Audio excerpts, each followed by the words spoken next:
Hello बच्चों, मैं लखन सैनी राजस्थान सरकार और वेदांता के सीएसआर इनिशिएटिव ई कक्षा में आपका स्वागत करता हूं, जिसके टेक्निकल पार्टनर है मिशन ज्ञान।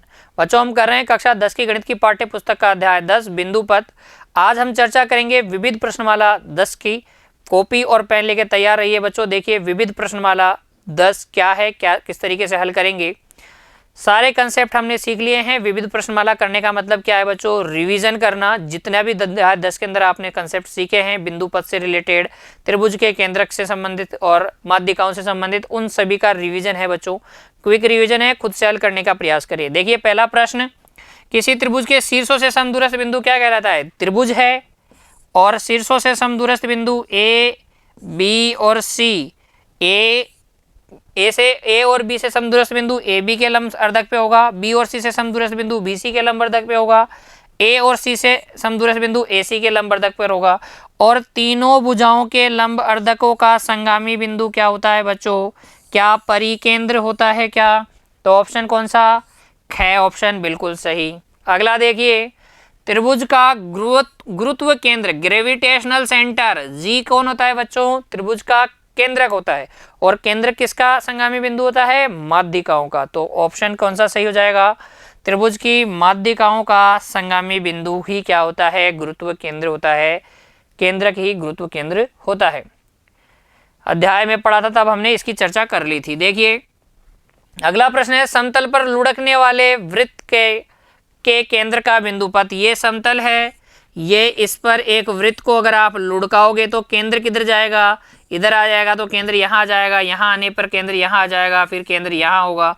तो केंद्र किस में गमन करेगा? केंद्र गमन करेगा एक सरल रेखा पे, जो कि किसके समांतर होगी? समतल के समांतर सरल रेखा में केंद्र क्या करेगा? गमन करेगा। ऐसे ऊपर थोड़ी चला जाएगा, केंद्र लंबवत नहीं जाएगा, केंद्र घूमेगा भी नहीं, वक्र भी नहीं होगा। क्या होगा? वृत्त का केंद्र समतल के समांतर सरल रेखा होगी, वृत्त के केंद्र का बिंदु पथ।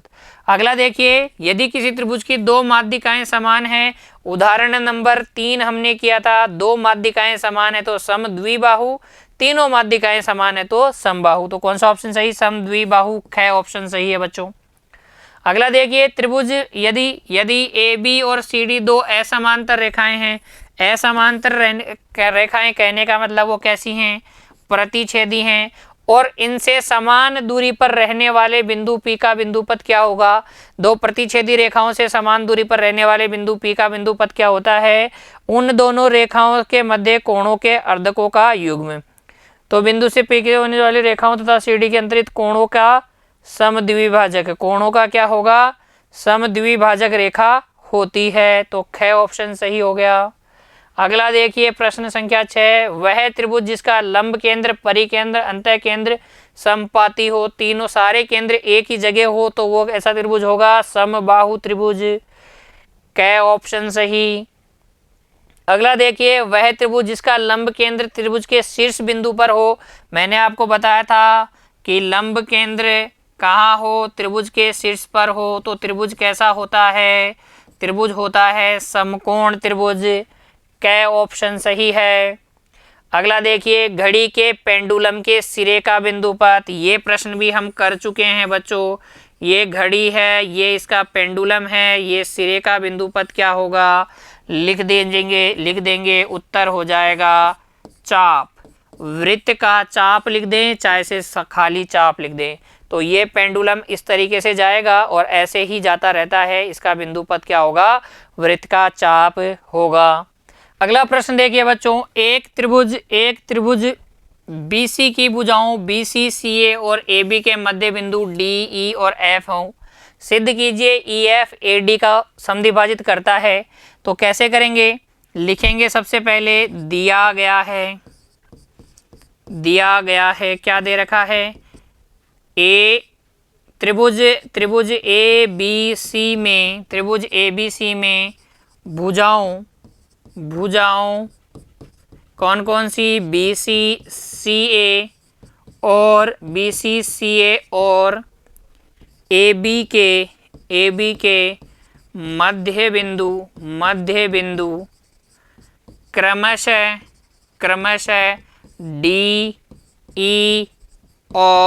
DE और F हैं। ठीक है। और सिद्ध क्या करना है बच्चों, सिद्ध करना है कि EF AD को समद्विभाजित करती है। EF AD को समद्विभाजित करती है।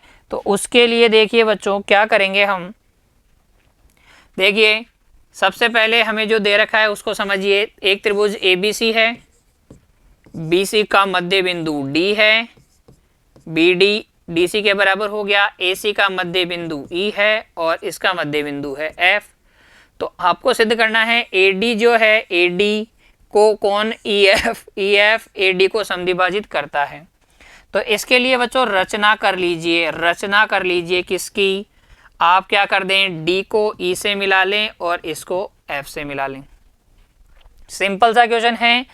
रचना क्या है, DE व DF को मिला लिया भाई। अब आगे देखिए उपपत्ति यानी कि प्रूफ देखिए बच्चों, क्या आप जानते हैं त्रिभुज की दो भुजाओं के मध्य बिंदु को मिलाने वाला रेखाखंड तीसरी भुजा के समांतर और आधा होता है। तो हम लिख भी देंगे, हम जानते हैं कि त्रिभुज की किन्हीं दो भुजाओं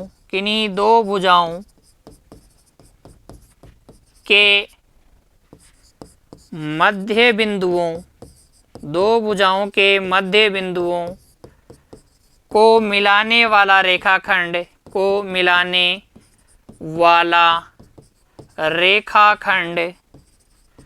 तीसरी भुजा के समांतर तथा आधा होता है। अतः त्रिभुज ABC में देख लीजिए भाई, D और E क्या हैं, क्योंकि D व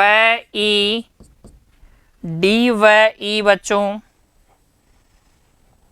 D व E क्रमशः BC व AC के मध्य बिंदु हैं। तो D और E को मिलाने वाला रेखाखंड तीसरी भुजा AB के समांतर होगा। और मैं कह सकता हूँ DE जो है AB के समांतर होने की वजह से AF के समांतर होगा। समीकरण नंबर 1। तथा क्योंकि D व F बच्चों देखिए चित्र में देखिए D व F क्रमशः BC व AB के मध्य बिंदु हैं। देखिए चित्र में देखिए बच्चों, D किसका, BC का मध्य बिंदु है, F AB का मध्य बिंदु है। तो D और F को मिलाने वाला रेखाखंड AC के समांतर होगा। और DF जो है बच्चों, AC के समांतर होगा, इसलिए AE के भी समांतर होगा। ये समीकरण नंबर पहला ये था और ये है समीकरण नंबर 2। ठीक है। तो समीकरण 1 और 2 से अगर आप देखें, आप लिखें समीकरण 1 व 2 से आप देखें, इधर देखिए DE समांतर है AF के, AE समांतर है FD के। तो ये क्या हो गया, एक समांतर चतुर्भुज हो गया DEAF। चतुर्भुज DEAF एक समांतर चतुर्भुज है। अतः DEAF के विकर्ण एक दूसरे को क्या करेंगे, समद्विभाजित करेंगे। अतः चतुर्भुज DEAF के विकर्ण परस्पर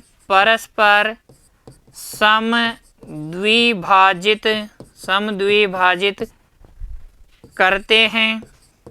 और विकर्ण क्या है? विकर्ण है ए डी और ई एफ। ई एफ और ए डी क्या है बच्चों? विकर्ण हैं। तो आप बोल देंगे कि जो ई एफ विकर्ण है, ई एफ विकर्ण वो ए डी को क्या करता है? समद्विभाजित करता है। तो आप बोल देंगे ई एफ ए डी को समद्विभाजित